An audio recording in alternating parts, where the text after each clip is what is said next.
Since the ICJ ruling, Israel have killed 668 Palestinians. They have injured 1,149. Since the ICJ ruling, the UK, the US, Germany, amongst others, cut all funding to one of the only UN relief agencies in Gaza, effectively kneecapping their ability to distribute aid.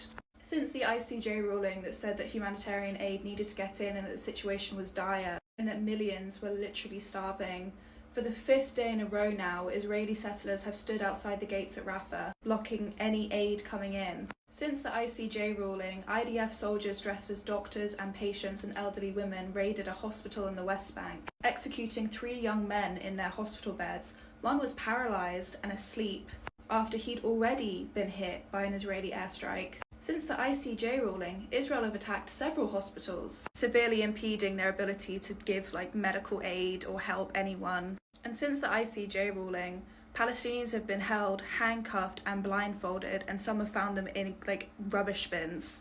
Others kept alive were kept barefoot and humiliated. And that is literally, since the ICJ ruling, the highest court in the land that said that Israel has plausible evidence they're committing a genocide and that humanitarian aid needs to come in.